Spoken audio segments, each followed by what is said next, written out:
नमस्कार विद्यार्थियों, मैं सुधा व्यास टीजीटी हिंदी आज आप सबके सम्मुख उपस्थित हूँ। कक्षा 8 विषय हिंदी पाठ्य पुस्तक वसंत भाग 3 का पाठ 15 सूरदास के पद के साथ, जिसके कवि है सूरदास। इस पाठ में हम सूरदास द्वारा रचित 2 पदों का अध्ययन करेंगे, उनकी व्याख्या करेंगे। तो आइए सबसे पहले हम पहला पद पढ़ेंगे, उसके शब्दार्थ और उसके बाद में व्याख्या। मैया कब ही बढ़ेगी चोटी, कितनी बार मोहि दूध पियत भई, यह अजऊ है छोटी। तू जो कहती बल्कि बेनी जो होवे है लांबी मोटी। काढ़त गोहत नहवावत जय है, नागिनी सी भोई लोटी। काचो दूध पियावत पची पची, देत न माखन रोटी। सूर चिर जीवो दो भैया, हरि हलधर की चोटी।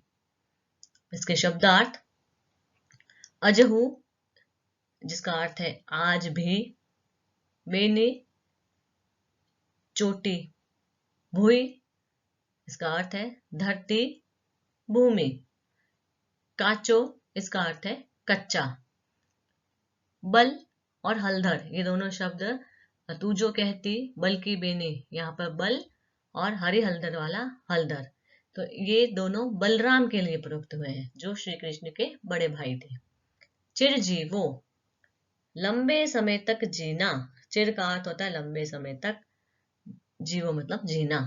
हरि शब्द का अर्थ है श्री कृष्ण। तो आइए अब हम इसकी व्याख्या की ओर चलते हैं। बाल सुलभ चेष्टा के कारण श्री कृष्ण अपनी माता यशोदा से बार बार पूछते हैं कि हे मां, मेरी चोटी कब बड़ी होगी। मैंने कितनी बार अर्थात अनेक बार दूध पी लिया, फिर भी यह आज भी छोटी ही बनी हुई है। तुम तो कहती थी कि दूध पीते रहने से यह बलराम भैया की चोटी की तरह मोटी और लंबी हो जाएगी। यहाँ पर श्री कृष्ण अपनी चोटी बढ़ाना चाहते थे, तो माता यशोदा ने उन्हें एक लालच दिया दूध पीने का। जैसा कि होता है कि बच्चों को कुछ न कुछ लालच दिया जाता है ताकि वे अच्छा खाए पिए। लेकिन जब श्री कृष्ण देखते हैं कि उनकी चोटी तो बढ़ नहीं रही है, तो अपनी माता यशोदा से वो उल्हाना दे रहे हैं और वो ये पंक्तियां कह रहे थे। आगे श्री कृष्ण कह रहे हैं, तुम यह भी कहती थी कि बार बार बाल बनाने से, गूंथने से, नहलाने से, धुलने से यह नागिन की तरह जमीन पर लौट जाएगी। तुम बार बार मुझे कच्चा दूध पिलाती रहती हो और खाने को मक्खन रोटी नहीं देती हो। चोटी बढ़ाने के लिए ही तो मैं बार बार दूध पीता रहा, लेकिन आज भी मेरी चोटी बड़ी नहीं है।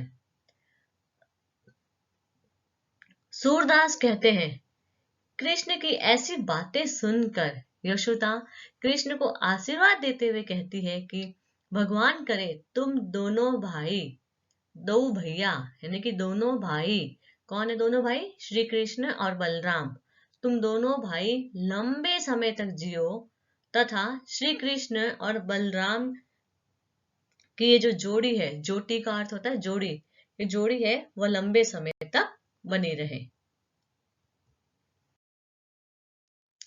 आइए इस पद का शिल्प सौंदर्य देखते हैं। पद में ब्रज भाषा का माधुर्य व्याप्त है।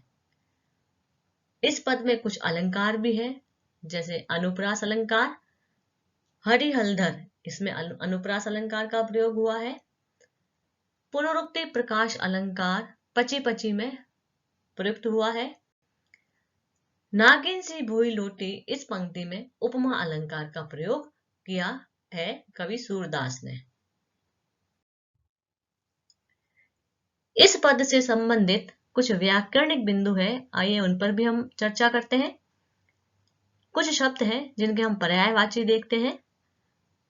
माता, इसके पर्यायवाची शब्द है मैया, मां, जननी। दूध शब्द के पर्यायवाची है दुग्ध, गोरस, पेय। बेनी शब्द के पर्यायवाची है चोटी, शिखा, वैणी। कुछ विलोम शब्द है कच्चा, पक्का, माता, पिता, बढ़ना, घटना।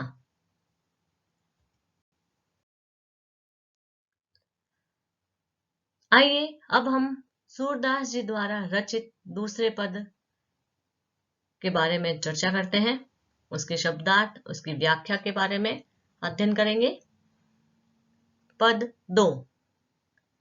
तेरे लाल मेरो माखन खायो, दोपहर दिवस जान घर सूना, ढूंढी ढंढोरही आप ही आयो। खोल किवारी बैठे मंदिर में, दूध दही सब सखनी खवायो। उखल चढ़ी सीके को लीनो, अन भावत भुई में ढरकायो। दिन प्रति हानि होती गौरस की, यह ढोटा कौने ढंग लायो। सूर श्याम को हटकी न राखो, ते ही पूत अनोखो जायो। शब्दार्थ। बैठी शब्द का अर्थ होता है बैठकर। उखल इसका अर्थ है ओखली। अनभावत जो अच्छा ना लगे, भावत मतलब अच्छा लगे और अन उपसर्ग जोड़ने से बन गया अनभावत जो अच्छा न लगे। ढरकायो का अर्थ होता है बिखेरना या फैला देना। गौरस, गौरस का अर्थ है गाय के दूध से बने पदार्थ, चाहे वो दही है, मक्खन है, छाछ है। लाल और ढोटा इन दोनों शब्दों का अर्थ होता है बेटा, पुत्र। हटकी इसका अर्थ है मना करना। श्री कृष्ण का स्वभाव सभी जानते हैं कि माखन बहुत पसंद था उन्हें, और वो माखन चोरी कर करके भी खाते थे। तो उसी से ही संबंधित एक प्रसंग यहाँ पर लिया गया है।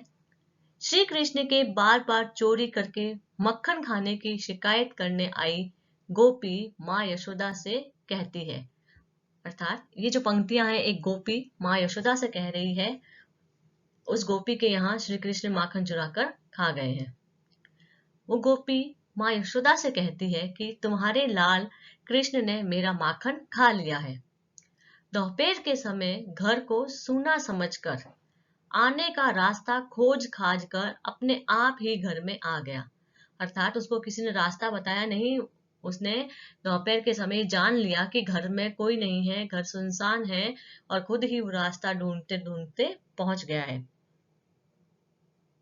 उसने घर का दरवाजा खोल दिया है और मंदिर में बैठकर दूध दही खुद भी खा रहा है और अपने सभी ग्वाल बालों को भी खिला रहा है।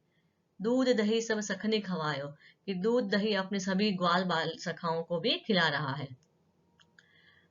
अब जब यशोदा ने कहा कि मेरा कृष्ण तो बहुत छोटा है और तुम्हारा माखन तुमने इतना ऊंचा रखा है, तो मेरा पुत्र तुम्हारे माखन तक कैसे पहुंच गया होगा। तब गोपी ने बताया कि कृष्ण ने ऊखल पर चढ़कर सीका यानी कि छिका उतार लिया है। उसमें जो माखन था या जो भी गोरस था, जो अच्छा लगा उसे खा लिया और जो अच्छा नहीं लगा उसे जमीन पर बिखेर दिया, जमीन पर फैला दिया। यह एक दिन की नहीं, नित्य प्रति की बात हो गई है, कि तो रोज की बात हो गई है। वो रोज ऐसा ही काम कर रहा है और इससे प्रतिदिन गौरस की हानि हो रही है। पता नहीं तुम्हारा पुत्र ऐसे ढंग कहां से सीख कर आया है। यहाँ पर गोपी शिकायत कर रही है, उपालंब दे रही है। सूरदास कहते हैं कि गोपी यशोदा से कहती है कि तुम अपने पुत्र को मना क्यों नहीं करती हो, तुम अपने पुत्र को ऐसा काम करने से रोकती क्यों नहीं हो। लगता है कि तुम ही ने अनोखे पुत्र को पैदा किया है, क्या तुम्हारा ही पुत्र अनोखा है। इस तरीके से इस पूरे पद में एक गोपी माता यशोदा को कृष्ण की शिकायत कर रही है। शिल्प सौंदर्य। ब्रज भाषा का माधुर्य पूरे पद में विद्यमान है। इस पद की जो भाषा है या पहला पद है उसकी भी जो भाषा है वह ब्रज भाषा है। पद में उपालंब यानी शिकायत का भाव है। पूत अनोखो जायो अत्यंत सटीक बन पड़ा है। ये बिल्कुल एकदम उपालंब के भाव से जुड़ा हुआ है। दोपहर दिवस, दूध दही सब सखनी, हानि होत व सूर श्याम, इनमें अनुप्रास अलंकार का प्रयोग किया गया है। अनुप्रास अलंकार जिसमें वर्णों की आवर्ती होती है। तो यहाँ हम देख सकते हैं कि किस तरीके से द वर्ण, स वर्ण, ह वर्ण की आवृत्ति हो रही है। इस पद से संबंधित कुछ व्याकरणिक बिंदु। पर्यायवाची शब्द दिन, दिवस, वार, वासर। मित्र शब्द के पर्यायवाची सखा, दोस्त, बंधु, मीत। पुत्र शब्द के पर्यायवाची बेटा, सूत, लड़का, तनय। विलोम शब्द की यदि हम बात करें तो दिवस, इसका विलोम शब्द है रात्रि। हानि, लाभ। श्वेत, श्याम।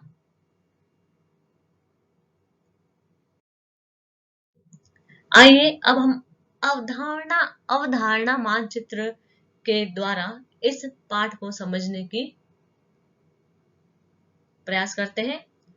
सूरदास के पद, इसके प्रमुख पात्र, इन पदों के प्रमुख पात्र हैं माँ यशोदा, कृष्ण और गोपी। व्याकरण से संबंधित बिंदु है पर्यायवाची और विलोम शब्द। शब्द भंडार के अंतर्गत नवीन शब्द है, काठिन्य निवारण है। तो इस तरह से यह अवधारणा मानचित्र है इस पाठ को समझने के लिए।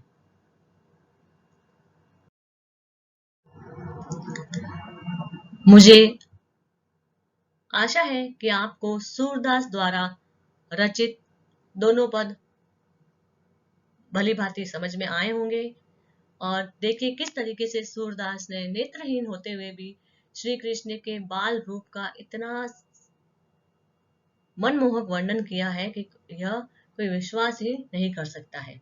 और आपको इस पद के शब्दार्थ, व्याख्या और व्याकरणिक बिंदु बहुत ही अच्छे से समझ में आ गए होंगे। इस वीडियो को आप 2 से 3 बार अवश्य सुने। धन्यवाद।